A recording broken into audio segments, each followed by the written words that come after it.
important difference was back then you had currencies that were real money. They were backed by gold. In other words, dollars were derivatives of gold. Dollars were exchangeable into gold.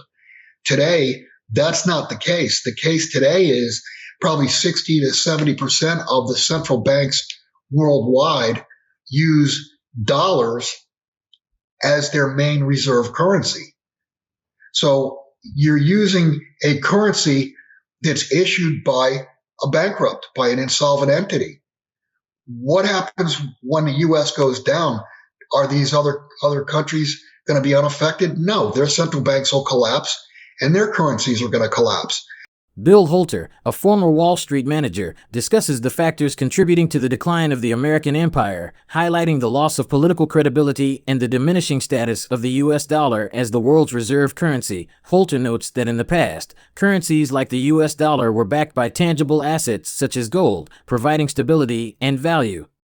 The classical gold standard, observed from the 1870s until World War I in 1914, tied money to specie-backed banknotes or coins, offering a reliable basis for currency valuation.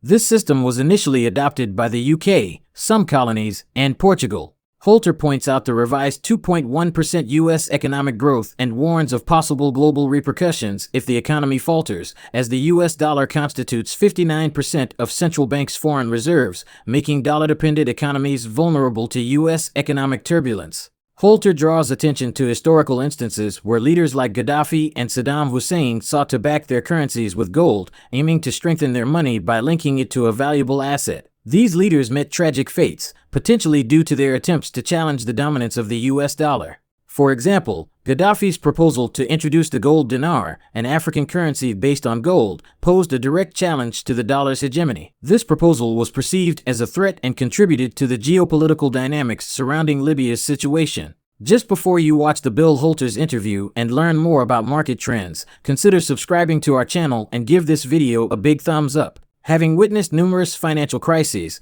Bill perceives a challenging phase for the U.S. as past issues converge, leading to a decline in its global influence. Experts warn that a U.S. default could disrupt global financial markets, eroding confidence in the dollar's status due to the creditworthiness of U.S. Treasury securities. A decline in the dollar's credibility could lead to increased demand for gold as a store of value and a hedge against currency fluctuations, driving up its market value. Think about in the past, like Gaddafi, Saddam Hussein. What did they say? They said, we're going to issue a gold-backed currency. What happened? We killed them. And you know, we started the Iraq War, the Middle East wars. The military today is no longer, Russia and China no longer, fear our militaries. Everything is at a boiling point right now. I was a broker for 23 years. I was a branch manager for 12 years. Up until 2006, I went through the 87 crash, the sovereign debt crisis in the early 90s, the long-term capital in 1997, the dot-com bubble, and ended up leaving the country prior to the great financial crisis because I knew something very bad was going to happen. And then obviously I've seen what's happened since then. It just feels to me that all of those crises wrapped up together, we're at the doorstep of the culmination of all of it. Like I said, everything is boiling at this point. I mean, if you look at geopolitics, there's no question about it. The U.S. is waning and the East is waxing. The U.S. is losing power no matter where you look, whether it be financially, militarily, reputation-wise. I mean, foreigners are looking at the U.S. from a rule of law standpoint, and they have to be laughing. So from a geopolitical standpoint, the U.S. is, at this point, probably have lost the leadership of the world, but at least is losing leadership to the world. And I think the only comparison you can make, and in the article I talked about I just mentioned that from the 1600s on in the West, you had the Dutch leading the world, then you had the Spanish, then the French, then the British, and then the U.S. after Bretton Woods. I think the only real comparison that you can make of a power, losing that power would be the Roman Empire. The United States, I mean, obviously, from a time standpoint, the Roman Empire lasted far, far longer. But what the U.S. has done, what they did as far as building power and what they've done to lose power, completely dwarfs how bad it was Rome's fall. I mean, this is a changing of the guard, and at this point, there's nothing that's going to stop that. In my opinion, as I said, I think Biden's either going to step down or get impeached or whatever, but that's going to hurt the dollar. It's already hurting the dollar. I mean, foreigners, how confident can a foreigner be that wants to put money into a safe haven? It used to be the U.S. Holter points out that in the past, when big problems like the Great Depression occurred, not all places were equally affected because the world wasn't as interconnected.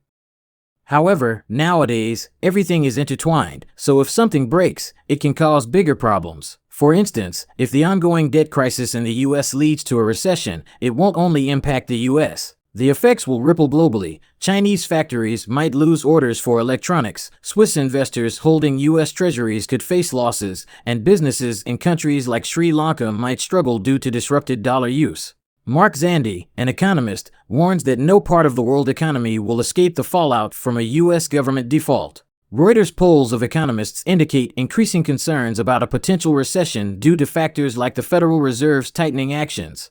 Holter explains that derivatives are contracts that make promises, but many of these commitments can't be kept despite seeming safe. The derivatives market's estimated value is immense, possibly over $1 quadrillion, although some experts think this might be exaggerated. The uncertainty and potential instability in the derivatives market could drive investors to seek safer assets like gold. Let's get back to the interview. It's truly a global event, whereas the last, real bad depression was not totally global. Yes, it affected Europe. Yes, it affected the United States.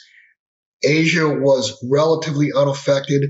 You had Russia relatively unaffected. South America, Africa. I mean, where were they back in the 1930s? I mean, they were still probably still sending smoke signals for communication. So today's different because it's all engulfing and information is pretty much immediate. And the other thing is from a supply chain standpoint, you didn't have back then. You did not have just-in-time supply chains. I mean, you had logistics, more difficult logistics, but today you could have one thing break in a supply chain and all of a sudden the car doesn't get built. We saw that with chips. There's so many industries now that are just-in-time inventory that if something gets tripped up, the final product is not going to be made. If you go back to 1929, that was an absolute disaster. You had the 1930s, you had the Great Depression. It was not a fully global problem from the standpoint. Today, everything is global. Trade is global. Pretty much all countries do business with the majority of the other countries as far as trade. Same thing goes for finance.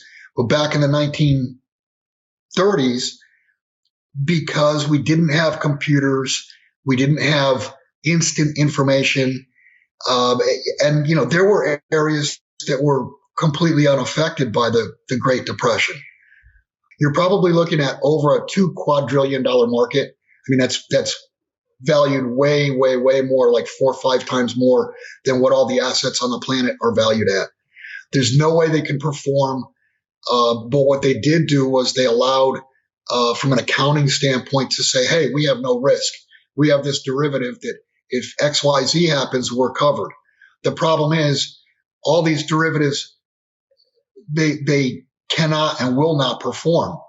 And the question you need to ask is, what is the value of a derivative or anything, a contract? What's the value of a contract that cannot perform? And the answer is zero.